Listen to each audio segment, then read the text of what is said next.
Welcome to News West 9's West Texas View with Johnny Lou Avery.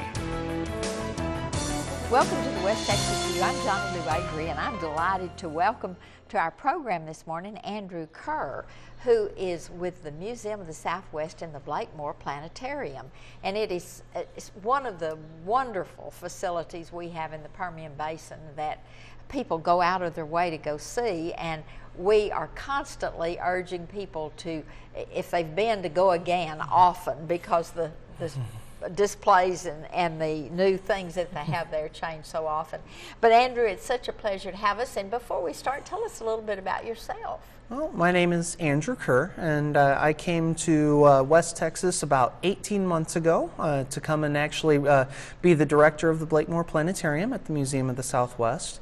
I came here from Ohio, but I was teaching physics and astronomy classes, as well as running a small planetarium in Ohio, and was given this opportunity to come out here to West Texas, and I haven't even looked back. Oh, how wonderful. And so you're really, you've got such a wealth of experience in teaching and in running a planetarium, so this is just working perfectly for you. Oh yeah, and that's one of the best parts about this, is because even at the planetarium I get to continue to be a teacher, and so I also get a chance to interact with a lot more students than I would have ever imagined being a college teacher. Yes, because your catchment area is our whole Permian Basin exactly. area. We go in an area about 3 hours all the way around Midland, and we bring in school groups from all over.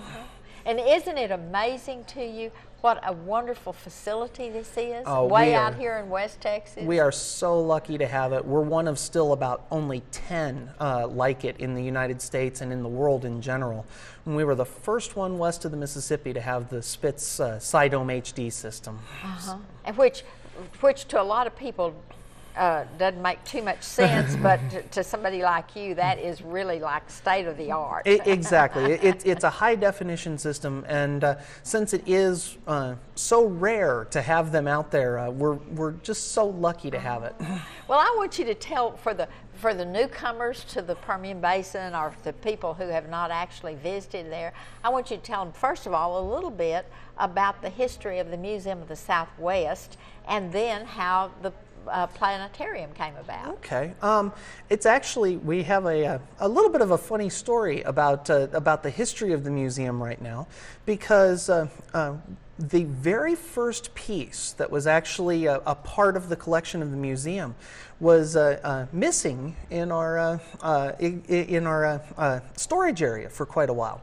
But we just recently found the very first piece that the museum actually acquired, and it is a little button that is representative of the Texas Navy. Back when Texas was independent, and so this button, it's just a little tiny button, and it was missing for about 3 years, but we just finally found it again, and so we've had a very interesting history to the museum as well, besides that first button. The museum started in the late 60s, and it actually started inside of a strip mall here in Midland.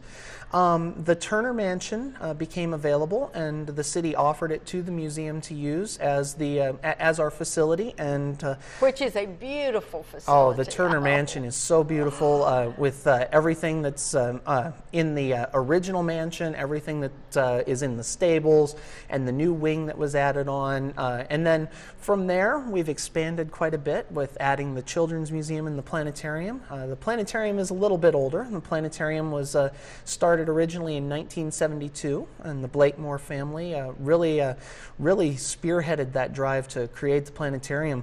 But the planetarium even actually started out as a part of Midland Independent School District.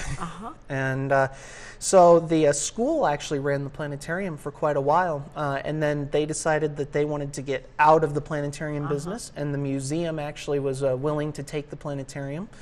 And so since, I'm not sure of the exact year, but it's been quite a while that the museum has actually been the driving force of the Blakemore Planetarium. And you mentioned the Blakemore name attached to the planetarium, because that family has been so instrumental in so many of our forward-thinking projects in the Permian Basin. Oh, of course. And that brings us back, though, to 1960, when a bunch of forward-thinking citizens said we need to preserve our heritage and we need to make sure that some of these things, like the little button for the Tex, we still have a Texas Navy in case anybody doesn't know it, but it is an honorary appointment now by the governor rather than being something that was real way back in the Civil War. Yeah. Fairly small Texas Navy, Yeah, that's right. but that just makes it all the more prestigious.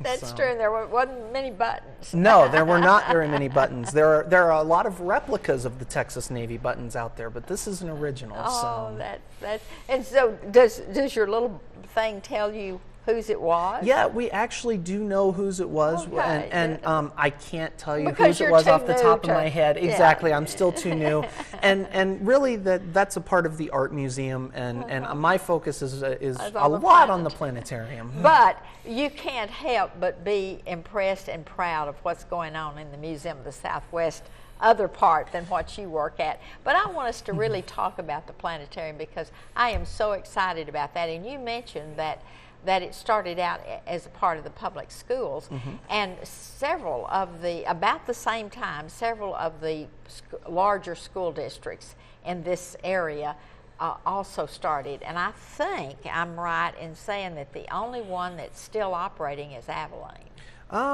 Andrews also Andrews, is. okay. Andrews is still has their planetarium up and running, and the director of the Andrews Planetarium is a very good director of their planetarium there.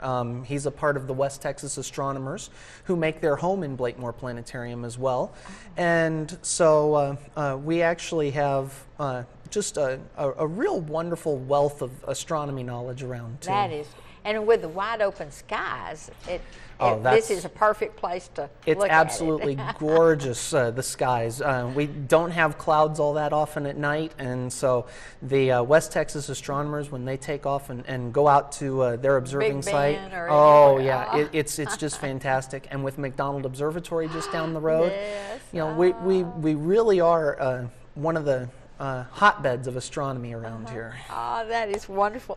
Well, let's talk about the planetarium. Tell me everything we need to know about it. Okay, well, the planetarium is open on Tuesdays through Saturdays from 10 until 5, and we do our public shows Tuesday through Friday at 4:15.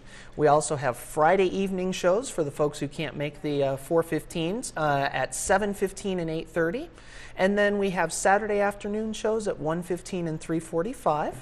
Admission is $6 for adults, $4 for kids. Under 3 is free. Okay, we're going to come back in just a minute and finish this Okay. because we've got lots more to talk about, but we need to take a break. We'll see you in just a minute. Stay tuned. West Texas View will be right back.